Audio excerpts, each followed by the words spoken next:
Welcome to the Pharmacy Residency Podcast, a member of the Pharmacy Podcast Network. I wanted to talk about the highest paying residencies, and before that, I am starting to help people with their letters of intent. I've decided I'm only going to help 50 this season, just kind of busy, and I want to make sure that I give them their attention. So if you do want help with your letter of intent, go to residency.teachable.com and you can find the Extreme LOI course there.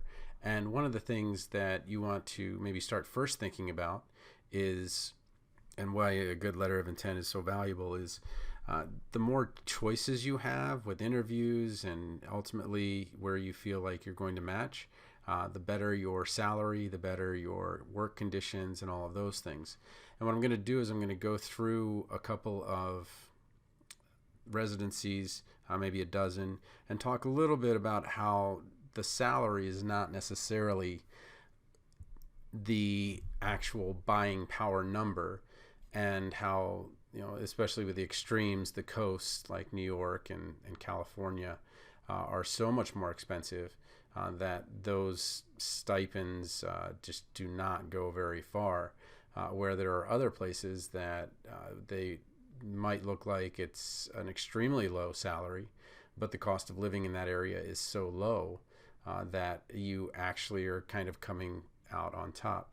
So you don't really necessarily want to look at how much you make. You want to look at how much you'll have at the end of that year. So let's just take a look. Where is this? So you can go to the residency directory at ASHP, and then you can kind of look by state. And most people do, especially on the coast, tend to be near their homes or places that they know.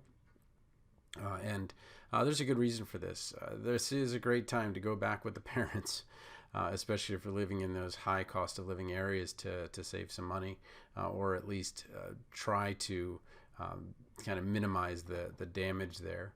But what I want to do is I wanted to start with, let's actually put this over on the right. We'll talk about that later. But let's actually start with this one. I'll do the coasts at the end, and we'll start with kind of some of the more prestigious ones. And this is the Phoenix Mayo, and the stipend is $48,000. Now I picked Arizona not only because I used to live there, but Arizona is kind of like right at the middle in terms of cost of living. It's not super high, it's not super low, as long as you're not in certain areas. And that's the thing that you want to kind of think about is, as you're someone coming from the outside, Arizona is not Arizona. There is, part of Tempe, which is where I lived in, where Arizona State is, and where I have a home, that is kind of built for students, and there's a ton of student housing, and it's on the East Valley, and it's very easy access to get into Phoenix.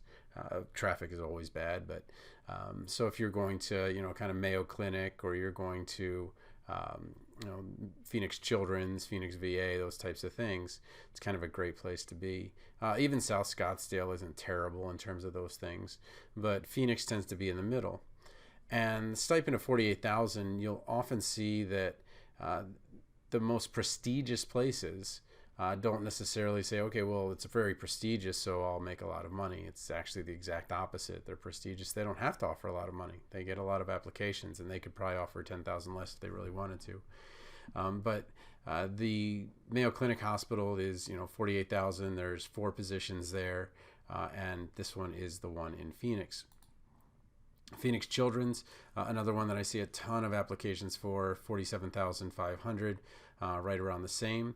And again, East Thomas Road is just it's a little bit up on. It's still in the East Valley, kind of where your the suburbs are, like Tempe and all those areas, and reasonable to get to from that kind of thing.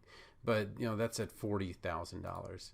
When you get to the Phoenix VA, another one that a lot of people really would like to have. There's only 2 positions there though, but a VA is valuable no matter where you go. And if you're thinking about the VA, you can really start looking at some of those low cost of living areas and see if that might be a good choice. Because once you're in the VA system, You can go anywhere you want, but this is a PGY2 actually with the Phoenix VA, and it's really just an opportunity to kind of open doors to a lot of hospitals nationwide. I understand the prestige of Mayo, Cedars-Sinai, the BMC, Boston Medical Center, Yale, those kinds of places. But if you're in the VA as a pharmacist, it is an amazing opportunity, especially if you're in ambulatory care. So those three in Phoenix, a little bit less than 50,000, and what I want to do is kind of put that as the baseline and look at some other ones. So if you look at, you would think, okay, well, community pharmacy, those retail pharmacists make a lot of money. Certainly the community pharmacy, ambulatory care stipends are going to be a lot more. And the answer is no, they're almost exactly the same. So 50,000 for Fry's, it's like a Hy-Vee in Iowa, or maybe a Giant Food out east. I believe it's a regional grocery chain. And this one's put with the Midwestern University College of Pharmacy. So there'll probably be a lot of teaching opportunities. But the big thing is that, when you go to community, the stipends are not really going to change a ton. Same thing with Safeway, though I think this is more of a national chain. $50,000, and maybe they were talking to Fry's like, how much do you give? 50? All right, well, we'll give 50. And then I think Albertsons has taken them over. So again, also tied to Midwestern. But this community pharmacy residency also only 50,000. So just because you're going to community doesn't mean you're going to be making much more money. We look at Fort Defiance Indian Hospital. Now we're kind of going to the second tier. Now we're at 60,000 for the stipend. But the question is, do you want to live in Fort Defiance, Arizona, right? And the next thing is White River, Arizona. We're up to $69,000. So now we're really kind of talking about, starting to get towards that 100,000 mark and having a significant cost of living change. And I put the PGY2 first, but the PGY1 and PGY2 both $69,000.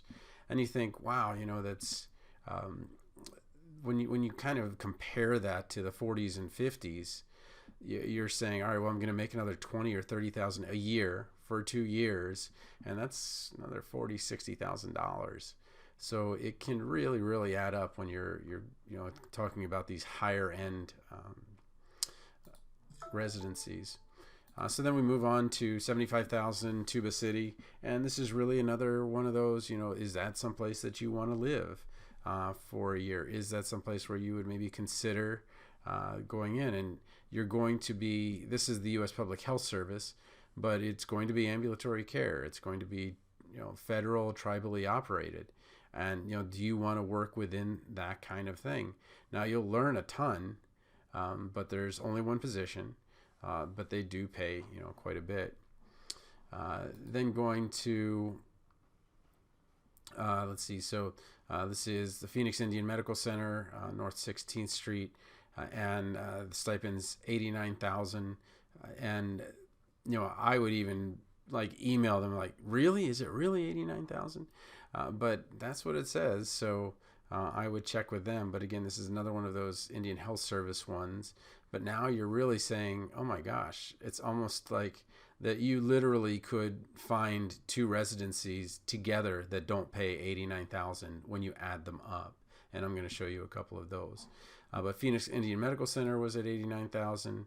And then we say, okay, well, always with the Indian Health Service, it's always going to be a lot more money.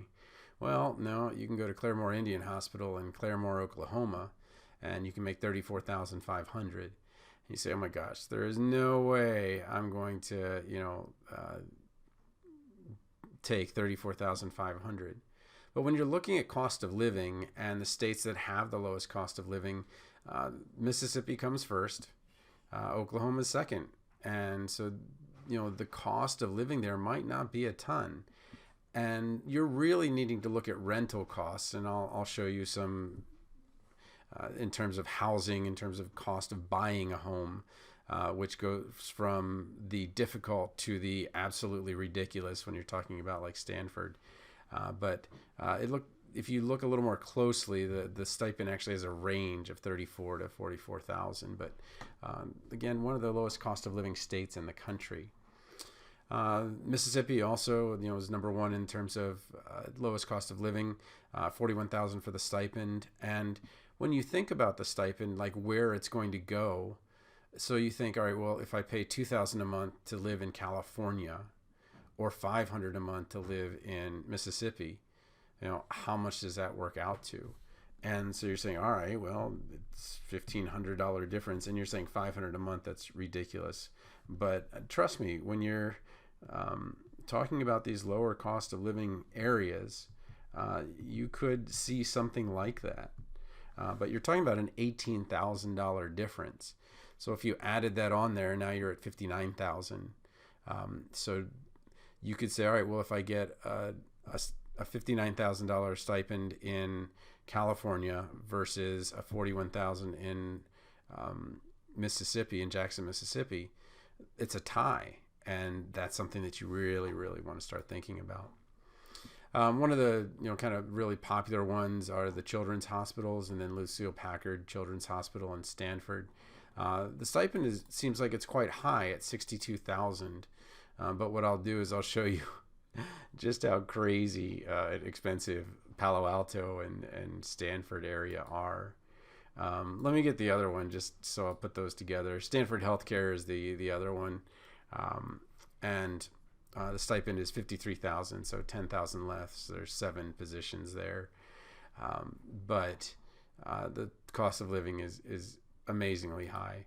NYU, so now we're in Brooklyn, so around $51,000. And you say, okay, well, $50,000, that's what everything else pays. Wait till I show you cost of living differences. And then NYU Health, $51,500. I think all the NYUs pay the same thing. And then let's throw in Los Angeles at $55,000. So we're looking at kind of those areas. And when we look at Jackson, Mississippi versus Brooklyn, New York, a salary of $41,000 in Jackson, Mississippi should increase to $106,000 in Brooklyn, New York. And obviously there's no resident being paid $106,000. Two together are. And so what you're really saying is, okay, so that 41,000 isn't so bad now. But what I want to show you is what they're really talking about. When you're talking about being a homeowner, housing is the issue. The median home in Jackson, Mississippi is $169,000. The median home in Brooklyn, New York is $782,000. So what we're really looking at is, okay, the housing is ridiculously, at 300% more expensive, or 400% more expensive if you're a homeowner. But when you look at utilities, it's 64% more, transportation 130% more, but health and food are only 20% more. So if you have a place to stay, that changes everything. So when you're looking at where you're going to go, where you're going to live needs to be kind of the first thing you think about, because that's where the big difference is. The food and groceries can only go up so much. The utilities can only go up so much. Transportation, it can go up quite a bit. But, if you have to actually pay for parking or something like that. But really, housing is the thing you want to look at. And then, you look at that $31,400 in Claremore, Oklahoma, and see that you would need $76,000 in Brooklyn, New York. And you're like, okay, well, maybe that isn't quite as bad as I thought it would be. And then, of course, you get taxed a little bit less on the lower income. But again, it's housing. If you can find housing in Brooklyn, like your family lives in Brooklyn, or one of the boroughs, then maybe it's not such a big deal. But food and groceries and those kinds of things are not going to go up a ton. Just for fun, I put in Stanford and Palo Alto, where the average home in Claremore, Oklahoma is around $200,000. And then the average home in Stanford, California is around $3.5 million. And now we get to the point of just absolute ridiculousness. But when you look at food and groceries, you go to a grocery store in the Palo Alto area, you're paying $1.25 for every dollar that someone in Claremore, Oklahoma pays. So it's not really that terribly different. Utilities are amazingly less in Stanford, California, than they are somewhere else. And then transportation, it's a little bit more expensive, and health maybe a fraction more expensive. So when you're kind of starting this off, it really comes down to housing.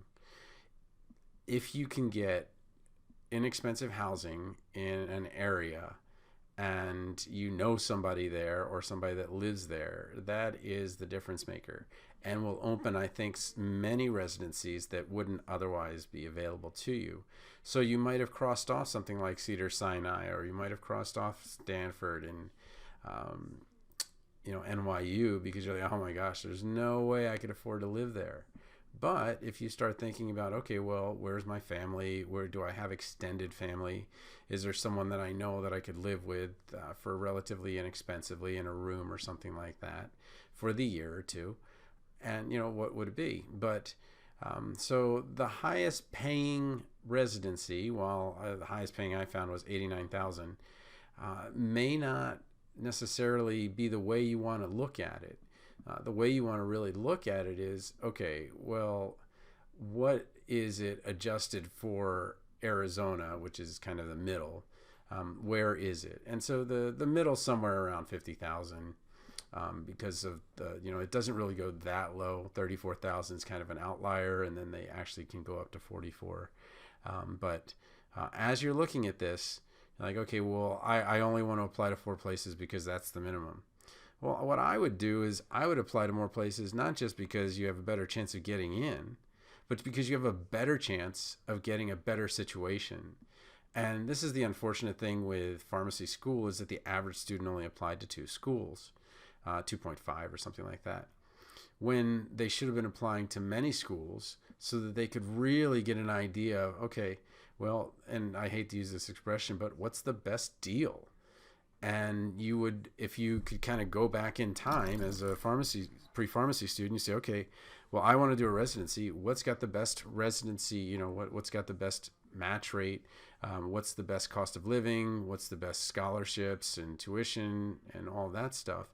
And you would have had a lot more options. So now you can't go back in time to do this in pre-pharmacy, but you certainly can do it now and start kind of looking and saying, all right, well, let me get a lot of interviews at a lot of different places, so I can really have great options when it comes to cost of living. But highest paying that I found is $89,000. If somebody sees one that's bigger, just email me at tonythepharmacist@gmail.com. But this is why you invest in the working with the letter of intent, with the CV, with making sure that you get great recommendations.